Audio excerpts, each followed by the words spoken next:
Hello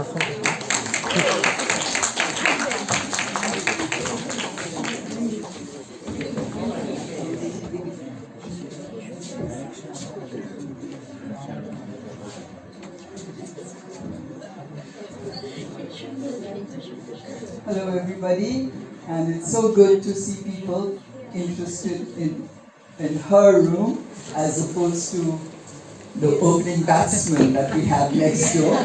So it's a real pleasure to have quite a full room, which I hope will fill up further as we go along. Today I have the pleasure of introducing three very prominent writers, critics, translators, and who have been dealing with women's writing, as we have, as the title of the session makes it very obvious. With me is Daisy Rockwell, who has just won the Booker Prize as a translator, and for her Tomb of Sand, but she's also known for the other translations that she's been doing. She is someone who's given up her academic career to enter the world of literature, translation, and letters. And this veering between languages is something that speaks to all of us as we do it ourselves. So, Dr. Sabiha Haq, Professor Sabiha Haq, it's wonderful to introduce her in this panel because she's also somebody who has been in my classroom. So this is very satisfying, gratifying, and all of that. She's a professor of English at Khulna University and has just written this wonderful book called the Mughal Aviary. She's also been writing in various other, many articles to do with women's writing, but not only with women's writings, because she's writing for us something on Akhtar Zaman Ilyas. So that is another introduction to Sabiha, who's, every time I visited Khulna University, she's been a linchpin of the department.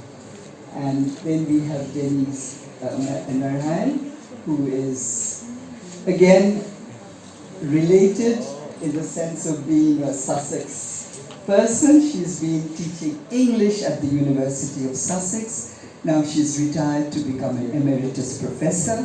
She's an expert on Caribbean poetry, on Caribbean women's poetry specifically, and her book on that subject is well known, is taught, is something that we would all like to know more about.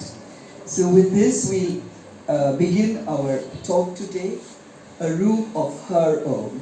So I hope we generate some controversy around this issue of her.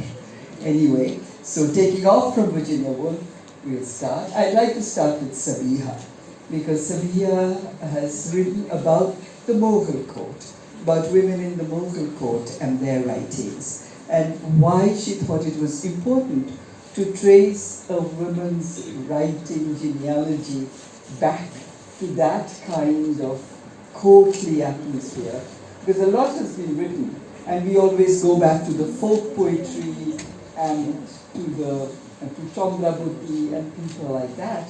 But another stream, I think you're drawing for people here. Well, thank you for this question. Since I have been asked this question last few weeks, I have been meeting people were asking the same question. I'm more prepared to say in a more dramatic way, I should say. I was always eager to know the position of women, not only women, of children as well, who don't speak much in our culture, because speaking for them is like disobedience to some extent. The scenario is changing. So I always look for the faces peeping through the chinks, trying to come out, trying to speak out. And my reading of a book is quite instrumental behind writing this book. Sometimes in 2019, I saw a book called Jahanara. Its title is Jahanara, Princess of Princesses. It's written by Catherine Lasky. So I'm fond of reading historical novels, I must say. So I bought it on Amazon and I started reading it. But somewhere in the middle, it quite struck me that Jahanara, the Mughal princess, as a teenage girl, she was calling her grandmother, Noor Jahan, serpent. That word kind of, disturbed my mind. Why is a child thinking in that way and calling a woman who was revered as the most beautiful and wisest among them a serpent? And I found that there are so many other historical novels written on the same subject, about Noor Jahan, about Jahanara, about other Mughal princesses. And quite coincidentally, I got a call for book proposals or article proposals in my email from my cultural history group. It was a publisher called Vernon in the USA, which was trying to publish books on early modern women's writings. So I thought, okay, let me see if there is anything political in such historical writings, and I wrote a proposal, and it got accepted. So that is quite accidental, I must say. And then I had a severe accident, and I took a sabbatical for that, and during my sabbatical I had a severe accident, and luckily I survived. I was in bed for several months, and I was reading. I got the opportunity to read all those novels. I collected those, and I found that there is a certain politics behind all these historical novels of kind of demeaning the status of Mughal women, their intellectual capability, and these were highlighting more of their sensuality, how ridiculously absurd their lives, where they were not supposed to get married, but they had all kinds of illicit affairs with men around them, even with women. So it quite intrigued my reader's mind. And then yesterday I was listening to Mishra. He was saying that history as a narrative may not be sufficient sometimes. So sometimes we need to restore our interest to fiction. But I found that fiction is also so politicized that it is very difficult to trace the true history of women especially. History is very political and very biased, especially about women. So I thought I would try to give an alternative history to my readers. The focus of the book was a little changed afterwards, and I wrote this book. That is the reason for writing this. Talking from the margin, actually. Thank you for writing it, because that is a tradition that we never think of and we never associate ourselves with. So bringing out women's voices that are not heard, but even courtly women's voices, princesses and people like that, they're not subaltern in any way. But to see the gender politics in that, so that is a real contribution, I must say.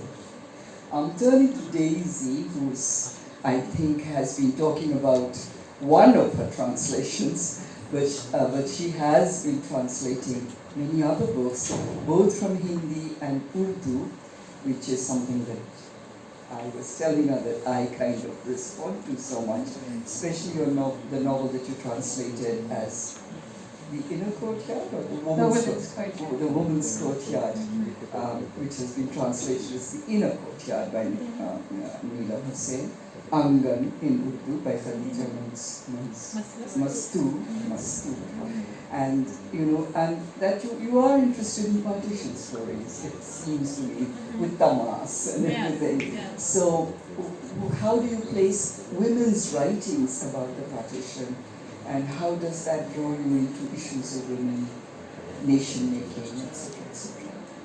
Well, I think there's been a lot of great research about what happened to women during the partition, especially Urvashi book, The Other Side of Silence, and it's kind of echoed off of what you were saying too, that there's a lot of women were abducted and raped during the partition, and for a long time these narratives didn't make it into the historical record. And also just that women were not participating as much in the politics that led to the partition.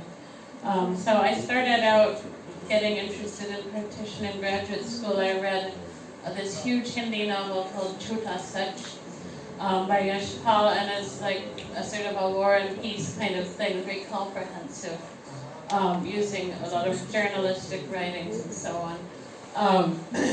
But it was also, even though it was by a man, it had a kind of a feminist angle. And he used the historical record to understand abduction during the partition. And so that interested me, and so over time I started to read more and more partition narratives and to study partition. And I have translated a male author, Hisham Sadi, who wrote about partition, this iconic novel, Tamas, which is kind of the anatomy of a riot during partition and how it starts and how it unfolds. But I also, since 2016, have been translating only women authors and trying to find those voices. And I think Women's Courtyard is very interesting because it's set in the inner courtyard of a family home, and the action never leaves the courtyard. So even if the women themselves leave occasionally, you don't, it's like a play, you know, like where the action is confined to one stage. So the women, you never follow the women out of the house. But the men come and go constantly, and the independence movement is going on, and they bring in tidings and so on. But the women are sort of trapped. And I love this book because since the author refuses to leave the courtyard when she's writing, it's a way of forcing, I don't know if people have heard of the Bechdel test, but it's kind of made up in a joking sort of way by a cartoonist, Alison Bechdel. She kind of wondered one day, you know, why, when even in movies, for example, when women are talking, even then they're talking about men. So like, I'd love to see a conversation between two women where men have nothing to do with it. So that became the Bechdel test, where you think of any movie or any book, like, does it pass the Bechdel test? Is there ever a moment when two women talk to each other and don't talk about men? And you'd be surprised how few things pass that test, right? So Angan, or the Women's Courtyard, is like the ultimate Bechdel test novel, because since she forces the focus to stay on the women's lives, you really get deep into the women's experiences and subjectivity, and that novel, I think, is an amazing book, and we talk about it as a partition novel, but nobody gets abducted or raped or these things, these kind of more dramatic, traumatic events that happen during partition. But at the same time, you see a person's consciousness up close evolve as they come to understand the independence and partition and eventually leave for Pakistan. I know the story is a very quiet story, and this is something that in the dramatic, traumatic incidents of the partition, we really don't get to hear much. The inner story of the inner courtyard. So I know both Sabiha and Daisy have been talking about women's spaces as they are being represented in fiction, in writing, etc. But now I'd like to turn to Denise, who writes about an area of the world that is completely far away from us, but not too far away when we think of the session next door with our cricketers together. But I wanted to, I was very interested in the fact that you write about Caribbean women poets and that you are in a position to introduce Caribbean women's poetry to you, because to us as students of literature, and I see a lot of them in this room, the Caribbean scene is very exciting and very interesting, and we all love our courses on that section because it's about the amalgamation of cultures and languages, etc., where creolization means there are no boundaries and borders. But they're also overtaken and overshadowed by the male Walcott and Brathwaite, etc. And the only women we know are Kincaid and Jean Rees. So I would like you to open up our horizon to your work and to the works of all the exciting works that you look at.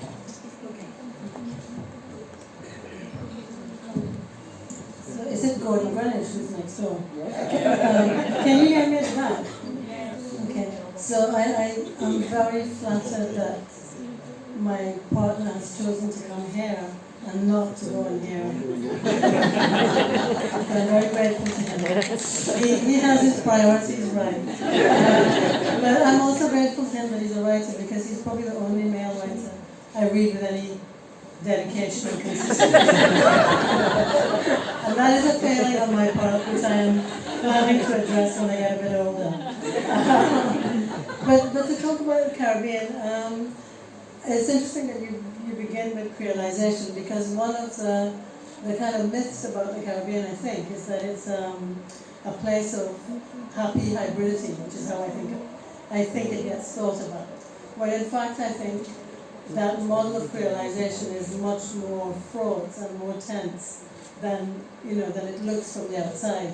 So for me, when I started doing research many moons ago on Caribbean poetry, and I wanted to focus on women, what I wasn't able to do was to evade the kind of dominance of Walcott and Brathwaite. But I managed to write my way out of it, and I think contemporary poets are absolutely no longer caught up in that. So there was this kind of fake binary, that on the one hand you had Walcott who represented, European traditions, blah blah, a certain way of using poetry, a certain kind of aesthetic of metaphor and so on. And then on the other hand you had Brathwaite, who was, using Creole language, was always mashing up English, making you think about English and so on.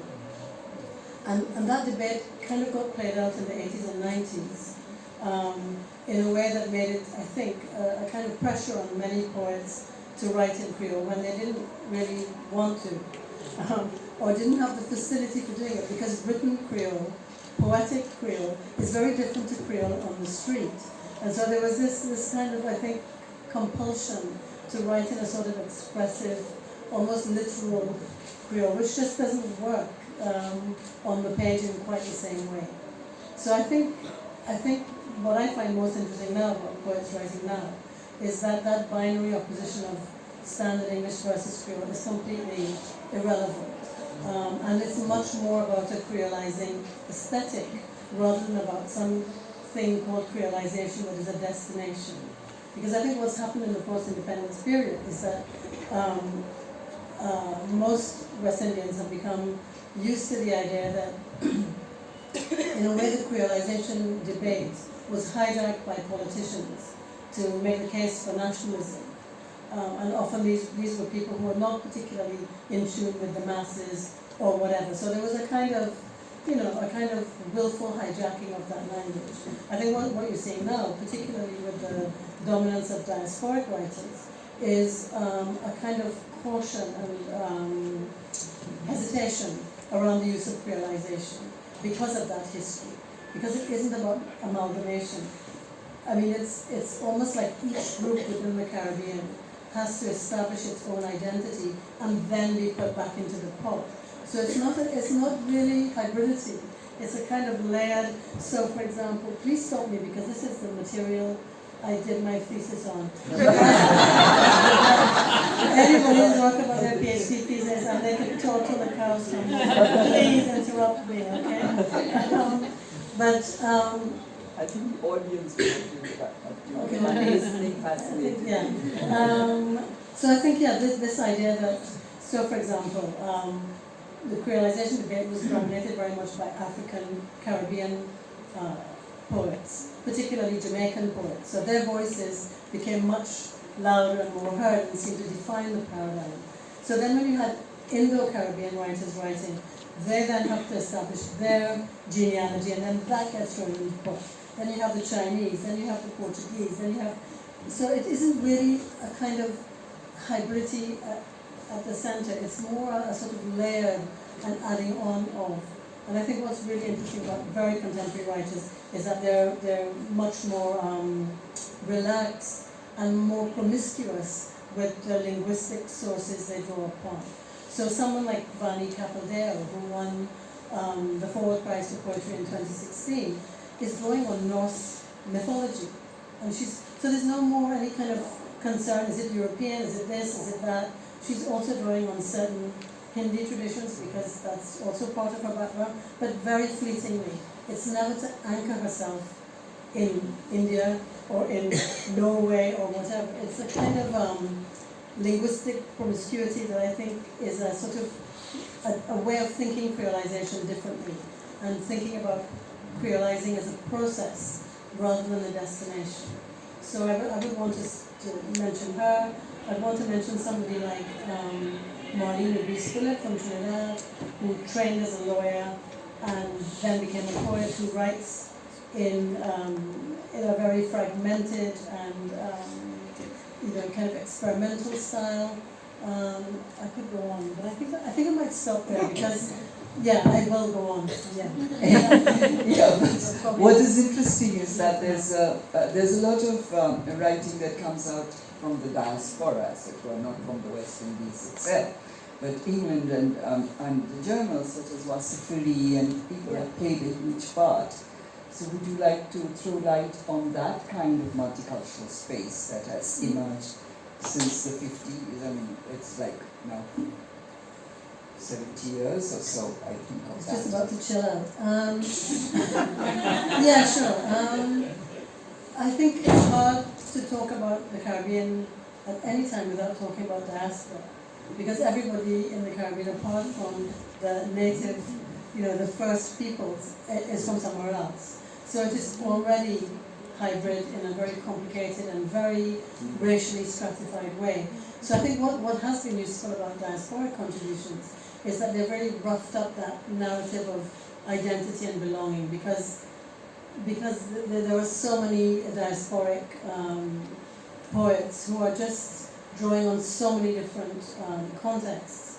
Someone like Dion Brand, for example, who is an Afro-Trinidadian poet based in Canada who is self-identifies as queer. And I think for someone like her,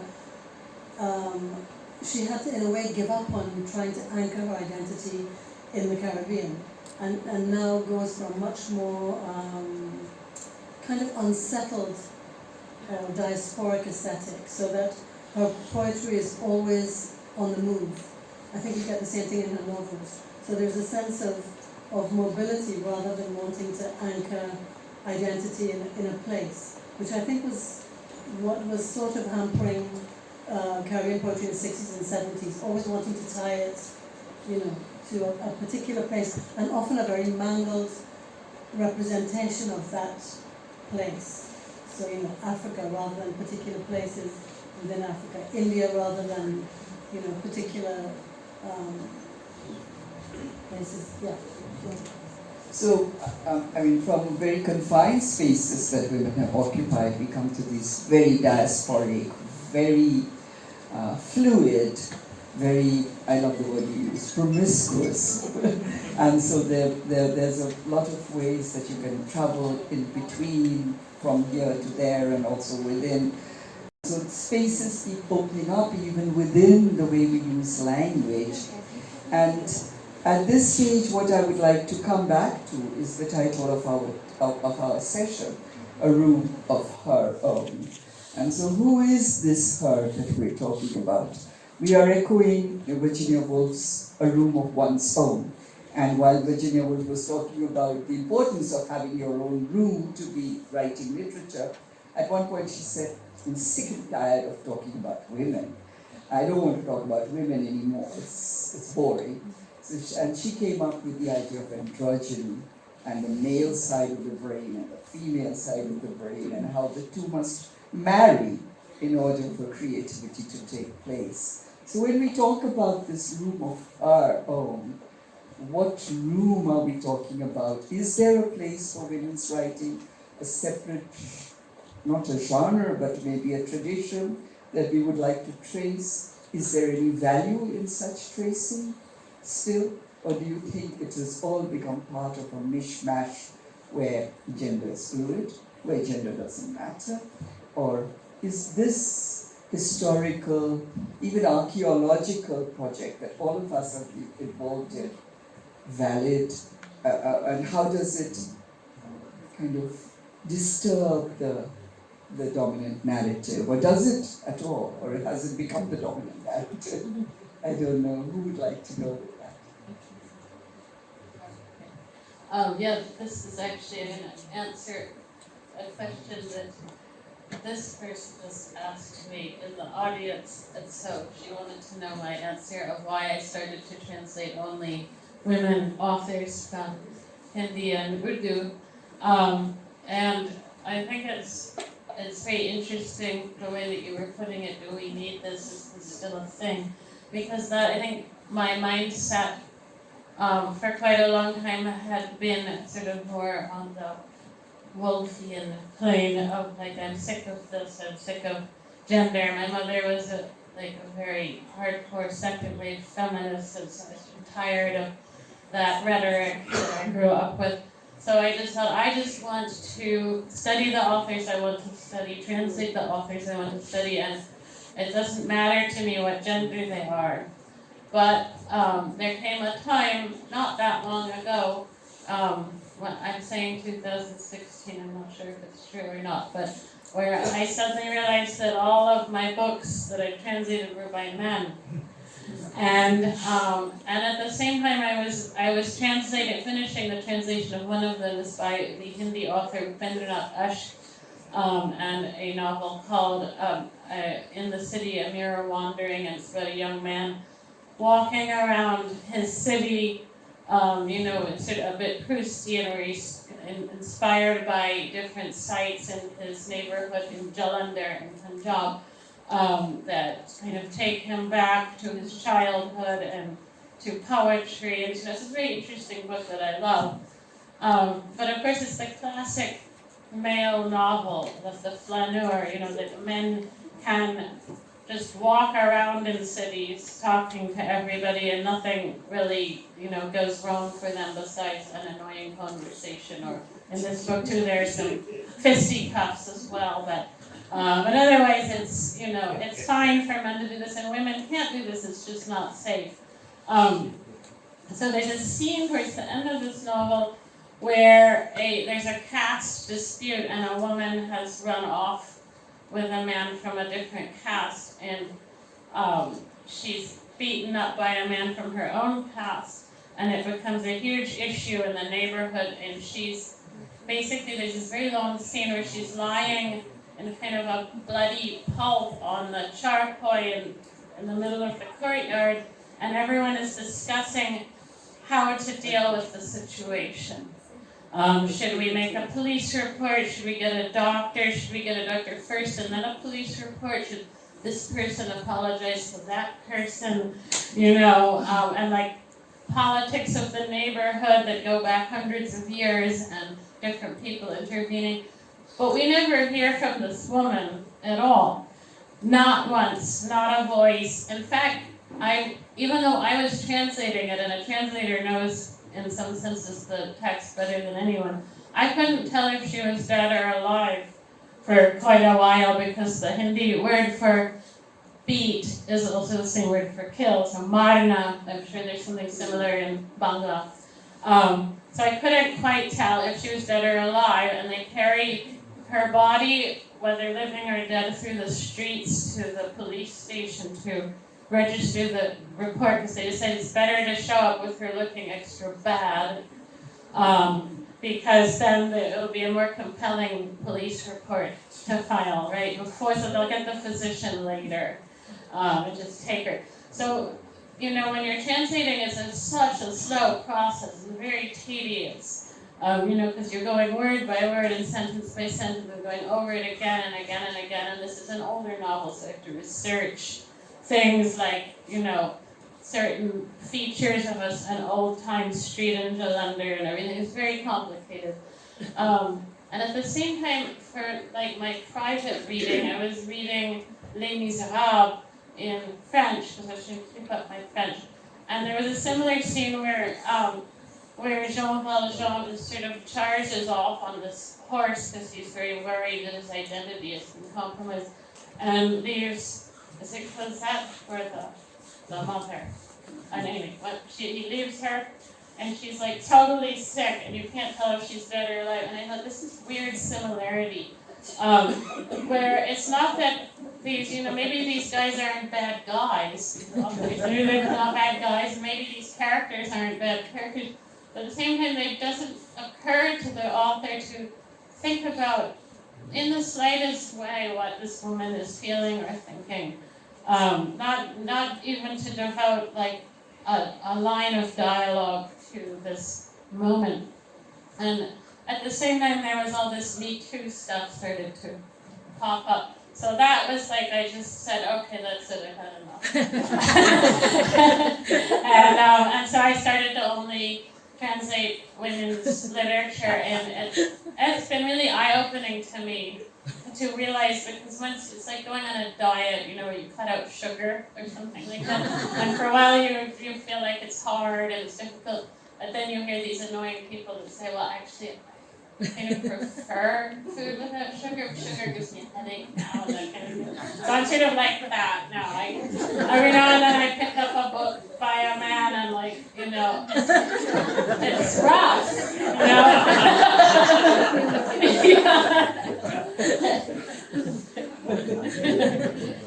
So, Samia, what do you read? How do you read? And do you think this? Well, I'll start with a lighter note with what Dennis just said. When you create a room for the women, the genius men with the women are drawn towards that. So we get to know the wife behind the scene. So our room is really necessary, I guess, for all kinds of, you know, attention that we are seeking today for the women. For my the women I'm talking about, it might, certainly it looks quite old because it's an excavation kind of thing I did. But the women are really, today, in today's South Asian scenario, the writings of these women are really important, because the contemporaneity of it makes it, you know, edible to the readers. So I tried to see through how these women are our contemporaries. And their writings, though some of them actually promoted patriarchy, but some of the writings are so rebellious and revealing patriarchy in such a way that one needs to know who were these Mughal emperors, were the only perpetrators of, you know, murder, massacre, and since there is a, you know, a religious divide among the South Asians now, the women, especially the Muslim women, are more, you know, I should say, marginalized than other women. And women in general, they need a voice. And through creating the space for women and through networking, maybe we can let the voice be heard a bit louder. And the room is also necessary for, you know, all kinds of different trends of the time to flow in, and so that the woman also gets a chance to rethink her space. It's not only thinking about the domestic atmosphere, the welfare of the society, or the women also should look at themselves, look at what they need, what they really ask for to survive. And I think creating that space is important for studying, for writing, for networking. Because I remember when I approached my publisher, she's a woman, she showed the utmost interest. No, I'm not talking about the American publisher, the Bangladeshi one from UPL, who is very instrumental behind the publication of this book. She was interested because of the writings of women. So women for women, and I should also say that creating the space, creating the room is important for calling it men for women, women for men. This is not a space to divide ourselves more. I don't want that actually. And this intersectionality in our gender studies, I also want to focus on these women in the global south who are kind of, according to the Western feminism, their lives are truncated. But I just want to say that their lives are not essentially truncated. They had and they have the capability of critical thinking, capability of statesmanship. But the problem with patriarchy is that when there is a woman leader, we always think that this is not patriarchy anymore, but patriarchy is everywhere. So the room is always important. That's my answer to you. So, in a way, everyone here is traveling between languages as well. So the room we're thinking about is is unlike the courtyard. It's not a confined space, but a space that keeps on opening and opening to include more. But I would like to ask Denise how the women's voice. I mean, you have all these writers who worldwide, I don't know about in your context, but in the global context, the women's voice is really drowned out. I mean, you have such men, yes, I apologize for a name I didn't want to mention, but such a man, and Walcott. And they just kind of drown all the other voices, I think. I mean, I guess it depends where you're operating, but I find increasingly I don't get anybody talking about Walcott. I actually found myself when I was in my last years of teaching, dragging him back in just to give him a little bit of room. So, I think it can go in different ways. And I think also because, I was saying earlier, the kind of dominant aesthetic of Caribbean poetry had been very loud and very kind of abrasive and challenging and so on. I really do think for people who read Caribbean poetry, I think it'd be hard pressed to find that being the dominant voice now. I think it has changed. But it depends where you're situated and who you read. So for me, I feel we've gotten out of the grip of Walcott and Brathwaite. Yeah. I just wanted to add a couple of things. I mean, one thing I feel about concentrating on women's writing, I don't have any problem with that. I don't feel I have to justify it because there are so many women writers I haven't yet read. And there are so many other people working on male writers. There are still so few women writers winning prizes, blah, blah, blah. So there is a kind of, it seems to me, a strategic necessity to continue focusing on women's writing. If you look at, certainly in the UK, if you look at the syllabus, particularly now with the kind of cuts in humanities funding, we're going back to a very male-oriented syllabus. So I think the case for studying and reading women's writing is strong, and I have no problem with that, with continuing to be women focused. So, but in terms of a room of one's own, I just have a couple of thoughts, because I haven't returned to that essay for a long, long time. And of course it was very important when I was trying to articulate my own sense of feminism. But I think it's interesting to think about it now in relation to what women writers are doing. certainly Caribbean women writers. And I was thinking about the kind of image of trespass that Woolf uses, that she's trespassing into male territory. I think someone like Jamaica Kincaid uses a different kind of metaphor. She talks about being expelled from humanity. It's not just, I'm wanting to say something about the difference in the nature of the fight that someone like Woolf had compared to someone like Jamaica Kincaid, who in some very real ways, I think, in her writing, is fighting for her life, in a way, fighting for her subjectivity, for her sense of herself as a human subject to be recognized. So it's a different kind of battle, I think. So I think to maybe think about trespass versus expulsion gives you a sense of maybe, the different emphasis. And I think also, I'm working on something where I'm looking at Kincaid's latest novel, See Now Then. And in that novel, which is about the breakup of the marriage, she talks about her study, which you could say is a room of her own. But this study is not the kind of tranquil space of reflection and, sedate writing, as you might kind of get from the tone of Woolf's essay. In Kincaid, the study is like a battlefield. There's blood everywhere, there's memories, there's history. It's like a proper battleground.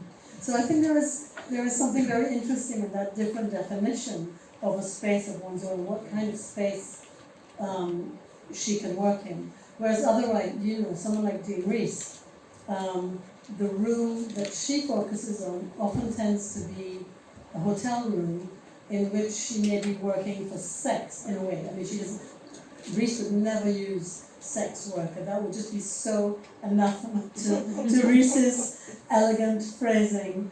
But some of her protagonists we're talking sex work.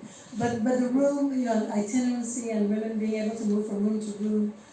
It's not that she presents these rooms as happy rooms, but they are spaces of work, I think.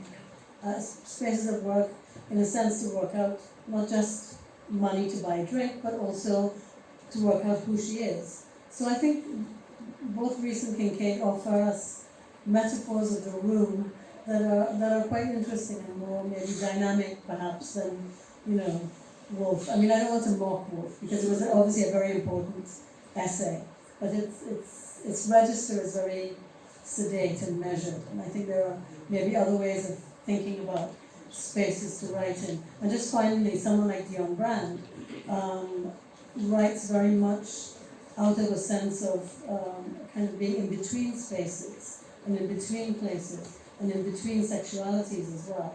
So that for her, I think the room is not the important thing. The important thing is the kind of political and ideological lens through which she makes connections between people. So for someone like Brand, self-making is very much an intersubjective process. That you come to a sense of yourself through your engagement with others. I mean, she's also fictionalizing Judith Butler's philosophical understandings of subjectivity, but she does it kind of on the hoof, and sort of being on the move is part of what I think she's interested in, rather than again seeing selfhood as something that you can arrive at when you're grown up. For her, I think selfhood is something that is constantly and painstakingly having to be constructed over and over again in each new encounter. So, yeah, I don't know where that was going, but... I wasn't going to talk about too much sand, but I get... you were reminding me of, there's a section that I love, where she talks about women's writing and how women's writing is created under what she calls, or what I translate as, bell and whistle writing, because women are always running a household and dealing, I mean not all of them are, but generally speaking, you think of the Jane Austen model of where she's, sneaking her pages out from under her blotter and putting a few more lines, and then people show up and she puts them away. But she's talking, when she says bell and whistle writing, she's talking about the pressure cooker whistle, the doorbell, the phone, all these sounds keep interrupting women's writing, and she references many different women writers and how their writing is all bell and whistle writing. And I was translating this passage. I was sitting in a college gymnasium while my daughter was having a tap dancing practice, and so there was I think some sports practice happening at the other end of the gym too. So there were actual tap dance music, the tapping of feet, and the buzzing and bouncing of balls and stuff. So I wrote in the margins that this was what I was doing at the time, and I think that's another way of thinking of the women's space, that it's sort of always reclaimed tiny moments of interruption, and rather than, Virginia Woolf actually didn't probably have to do that, but most of us do. Most of us do. Dogs barking. Yeah, well, they had that monkey too, but I don't know if the monkey got in the way. I can just add to that kind of resonates my experience when I write anything. Because there are so many calls from children and husband and others, what to cook. The maid will come in the morning and ask what to cook. And I'm going to the university to teach. So it's a very difficult situation. The room is metaphorical in so many on so many levels and in so much it has in it. So all these different voices coming and you are trying to concentrate. So it's really a challenge for any woman. One of the ways to get around it is to marry somebody who can cook.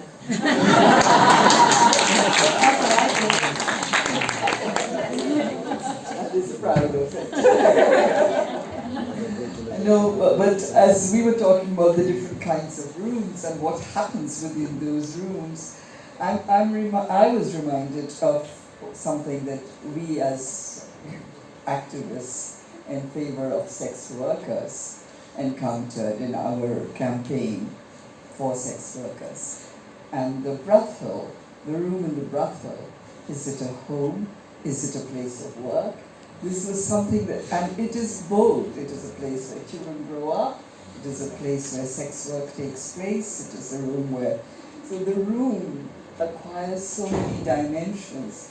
When you were talking about Jean Reese's rooms, hotel rooms, that was really reminiscent of that.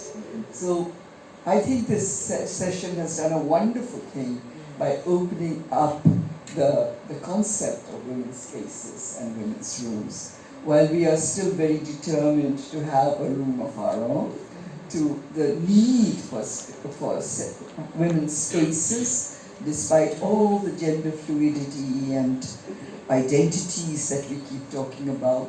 Women's issues, women's needs, demands are not met, and we still have to struggle for that. But while we struggle for that, the definition of what constitutes a woman keeps changing, keeps expanding, right? Expanding to be more inclusive. We have not talked here about class. Where does a room come in? If you're a slum dweller, if you're a bosty dweller, how do those voices come into discourse? How do those voices get heard? But with that, I would like to open the floor to people who would like to come up with their own definitions of rooms, gender roles, women's creativity, and so forth. Naila and the I'm front. not going to do any of that. But yeah, this has been a very, as you say, a very stimulating, and I was thinking all along, it's not just room, it's time. Increasingly it's time of one's own that you need to be able to write. But I have a question for you, and Denise, and I really like that distinction between creolization and creolizing, and the open-endedness of creolizing. And you talked about people in the diaspora drawing on Norse mythology and so on. And then I thought, well, there's this concept in the culture war, it's about cultural appropriation. So are these diasporic women engaging in cultural appropriation? You know, when is it creolizing and when is it appropriation? I kind of felt a tension there, you know, between perhaps it's who's doing it that makes it creolizing and multicultural appropriation. Okay, are we taking questions straight off? Yeah, yeah. Let's take this one. That's a very hard question. Thank you. Very hard. Thank you. I don't know. I think it's a difficult one to answer because I think this question of cultural sensitivity that is running around is something that, like the place I grew up in, Guyana, but in the Caribbean as well, is something that was always part of life and was dealt with a kind of robust, rude humor. This robust, rude humor is nowhere in sight in say US versions of around this question of cultural appropriation and cultural sensitivity, and also in the UK now, I guess wider.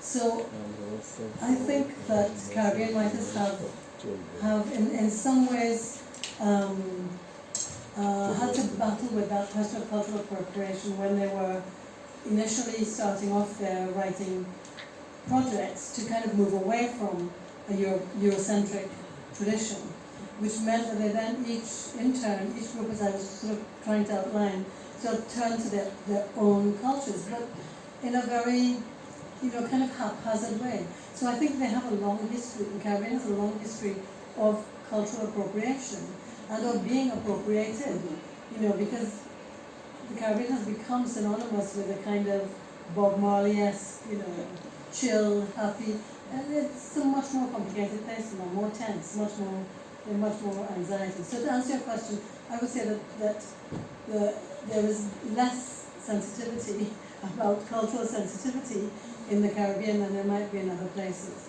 Now, diaspora writers may well bring that question of cultural sensitivity back into play. So I don't know. I can't imagine, for example, many manuscripts from Caribbean writers who are, so few of them are actually based in the Caribbean, but that's another debate. But many of them who aren't based in the Caribbean still continue to write only about the Caribbean. Olafina only ever writes about Jamaica. She's lived most of her life in Canada, but so she hasn't, it's a complicated toing and froing, and I think the idea of Caribbean text being read by a sensitivity reader, as many manuscripts now apparently are, I think they would have great difficulty because you come across Hindi words, some African formulations. I just don't know who would be the culturally sensitive person to say that's right, that's wrong.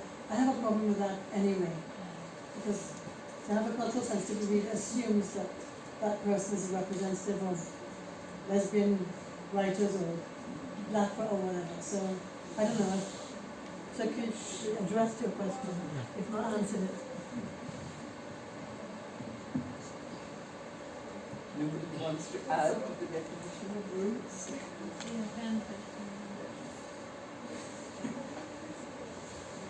Hi, I kind of got a bit nervous after listening to the last discussion because it was a bit stimulating. Anyway, I do have something different to share. I'd like to share an anecdote, and on that I'd like you to shed some light of what you think was going on. So I have a daughter who's 2 years old now, and during my pregnancy, I was living away from my parents. So I was living with my in-laws, and the whole day it was just me, my grandmother-in-law, and a cook who was a woman. And it was nice. It was a fun time. So this one time I had a craving during the evening, and I wanted to eat something that I knew that the cook couldn't make. The flavors that were just were coursing through my veins, or the craving that I had, I knew no one could match that. So I went off and I started cooking. My grandmother, this is directed to you definitely, Ms. Rockwell. Yes, and you'll see if it passes or fails the Bechtel test. So my grandmother-in-law, she passes the kitchen and she says, "That smells so good. What are you cooking?" I'm like, Dadu, I'm making this. Would you like to eat with me? I'm like, What yes. was it? We'd like to Yeah, know we what want to know. It Yeah. was just a really heavily garlicked pasta. I just knew that my cook couldn't make it. I just knew it. So I'm like, it smells so good. What you making? Like, Dadu, I'm having this. Would you like to join me? And he's like, yeah, cover it up. Let's wait for Zarif. We'll have it when he comes back home. It was around 5-ish in the day, during the day, and Zarif, the said person, comes back home at 11:30 or 12 at night. So I had that craving at that time, and I'm sure she had no intention of keeping me starving. I could always have the choto maj and the shak that she was gonna have for dinner. But what do you think was going on? I mean, I saw this ghost of patriarchy haunting us throughout the house, but we were all happy women living in the house until any male came in. Well, I think you answered your Yeah. own question, but the problem with the Bechdel test is that it's not just an abstraction, it's not just about literature and art, it's part of our real lives too. So it's, we talk about decolonizing, but there's a sort of, I don't know what the word would be for this situation, but feminizing, let's feminize our dialogues and our spaces in our own lives, not just in literature.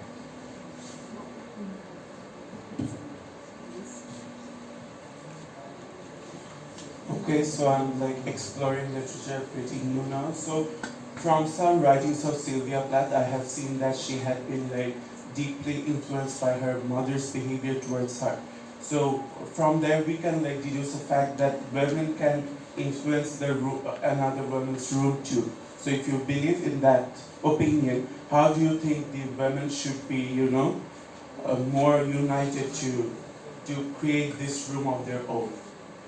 They should have support from women themselves, right? A woman should not deconstruct another woman's room. So what do you think about that? I think Sabiha will take this question, but I just wanted to say something that Woolf said in A Room of One's Own, that we think through our mothers if we are women. So that tie is there. So even when you see women stepping on other women's spaces or curtailing them in any way, we'll have to think of the greater structures under which it's. Okay, so just to add, so if we think in that context, how can we, as someone living in Bangladesh, could help the generations to overcome this issue? Well, I think the solution lies in seeing through our daughters, maybe. Listening to our mothers, speaking through our mothers, we can see through our daughters and also sons. I really don't want to separate I have one of each. I really don't want to separate my children along the line of gender. So I want to make my son learn cooking and understand the cravings of his wife or girlfriend. And my daughter is obviously going to learn all the, whatever are the positions of male. She has started with karate, taekwondo, and maybe she will go on. But the problem is that whenever we are talking about women's space, we are always trying to see women's space as a separate space. But I really don't agree with this. I want to keep our relations intact, but to understand a little more what we can do, not only for ourselves, for other, living beings on the margin, like the animals, like the non-human beings, all kinds of separate entities that are craving for our attention, not only women. But in Bangladesh, till the day we have an equal space for women, we would always try to, gather support, try to challenge patriarchy, and have a Women's Day maybe, celebrate a Women's Day. My university doesn't, because it doesn't believe in, these gender identities. It thinks that everything is equal, but I always hear these things. I won't recruit a female because she is going to have a maternity leave after some days. And since I'm hearing this, I would always go for the celebration of a Women's Day, which my university doesn't do. So this kind of apparent, flatness of the world needs to be challenged, not only in Bangladesh, everywhere. Yes. I can't see the person who asked the question, yeah. But I also think feminism is a problem for you, for men. We don't have to solve everything. I think it's something for you to critically engage with. I think the fact that women are also sometimes facilitating patriarchy is not a surprise, because it's a system, it's a structure, it's ideologically embedded in so many things that sometimes it's hard to believe that it's reached that far. So I think it's something that we all have to be vigilant about, and think about. So it comes back to that first question about cultural appropriation. I think when men say, "Oh no, I'm not gonna go there because feminism has to do with you," I think it's a way of washing your hands of responsibility and engagement and critical thinking. I've just been told we're out of time, and I can just think of so many other things we could talk about: safe spaces, freedom of expression, self-censorship. I don't know how much we can talk about, but we have to draw a line on this, because I'm sure others are waiting to come in. Thank you very much for being a wonderful audience, and I love